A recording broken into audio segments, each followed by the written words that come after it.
everybody! In case you haven't noticed, I'm fat.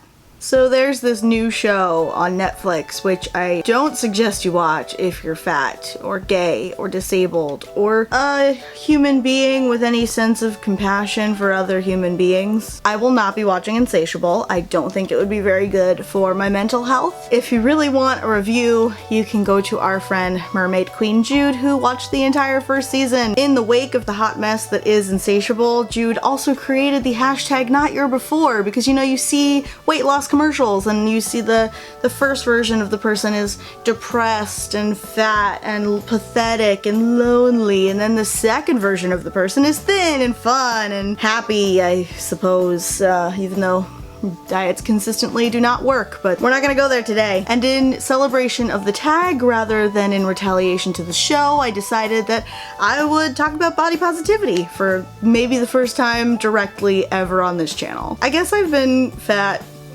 most of, if not my whole life. I don't really have like a defining moment of when I realized I was fat or anything. I remember, my pant size going up and being very self-conscious about that, specifically like in middle school. For the most part, I wasn't ever bullied or picked on for being fat, not to my face anyway. I kind of think I've been more invisible than anything else. People don't notice me first. They don't even really look at me. I think that also has to do with the fact that I am 4'11". Generally, being fat hasn't really held me back from that much. I'm very privileged in that way, and I recognize that. The only time being fat is ever really a problem for me is when people don't think about how much space I take up. People will not make room for me, and then we collide because they expect that I take up the same amount of room that they do. I'm gonna move right into some questions now because I just think I've said most of the things that I wanted to say about myself. The first one is, when did you start to love yourself the way you are, or were you always confident? I just kind of always accepted what I looked like, and if I had moments of not accepting myself, that was okay too. I just kind of let it happen. I do have things about my body that I'm not okay with. There are things about my body that I would change if I could just snap and have it done. Do you think it's a bad thing if people are not totally okay with their body and choose not to wear revealing outfits or go to the pool or beach? Everybody has insecurities, and I don't think that everybody has to be in love with what they look like. That just means that there is room to grow and learn. It's literally not my job. I do not get paid to tell people what to wear. My favorite body positive Instagrams and accounts, first and foremost, is Denise Bidot, who's my favorite model. She's also an activist who uses her platform as a successful model to talk about body diversity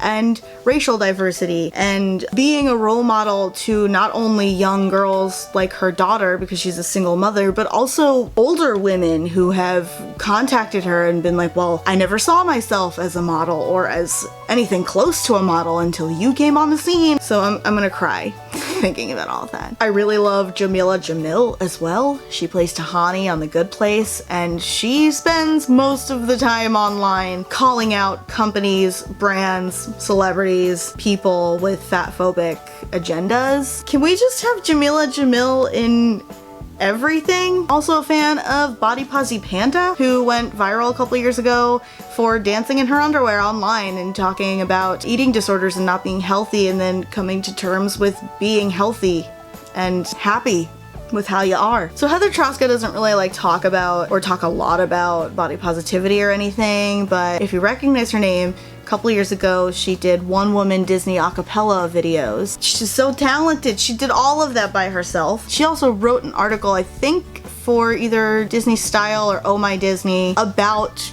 being a plus-size Disney bounder. This question is, how do you handle the uncomfortableness of getting your weight checked at the doctor's office? I don't. I usually just like look at the wall or close my eyes, and if they read off the number to me, then whatever, I know, and if they don't, then I go home. How do you handle dressing room anxiety when nothing fits and you hate your body and then your day spirals towards sadness because you didn't fit into anything you tried on? Dressing rooms are an actual hell site. I do have some anecdotes, but there's no good answer. I had to be probably like 12 or 13, and I was a JCPenney's with my mom, and I tried this dress on. As I was trying to slip it on, I got stuck in it and had to like contort my body essentially to call my mom, who was at the jewelry counter, to come and get me out of this dress because I just couldn't fit in it. The other story doesn't really have much to do with a fitting room, but it has more to do with that kind of emotional spiral. My mom took me to Dillard's, and I had gone up a bra size. So the only bras left in the size that I was at that moment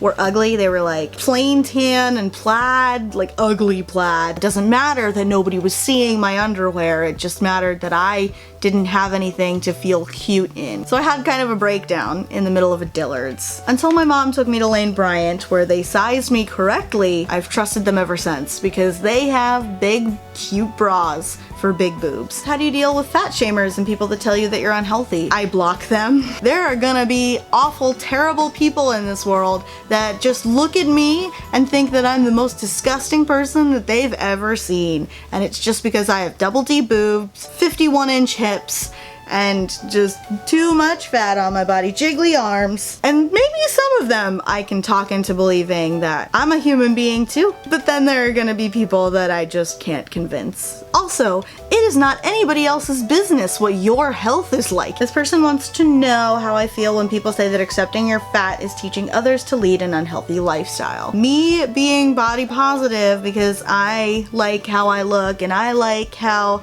other fat women and other fat people look, that's not pushing an agenda on anybody. That's literally just validating the existence of other fat people. We are people, we deserve respect, we deserve humanity, and if you don't believe that, then that says more about you than it does me. Is being fat a choice? I don't think so. I didn't wake up one day and just decide, hey, I'm gonna be fat. I grew into this body. I think in some cases, maybe it is, but what I mean by that is that when you look at somebody like Body Posy Panda, who has talked specifically about being unhealthy and having this idea that thinness meant success and health, and then you break out of that and you are healthy as a fat person, at that point, maybe it is a choice, but it's a choice that is better for you. I'm just really tired, really exhausted with people insisting that fat people aren't healthy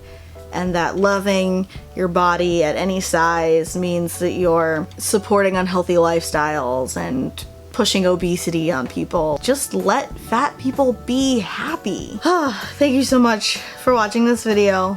If you liked it, please click the bell below so you don't miss any of our future videos. If you're not already subscribed to The Princess and the Scrivener, please do so down below as well, especially if you'd like to see more videos on Disney, intersectional feminism, pop culture critiques, and more. One of us will see you real soon.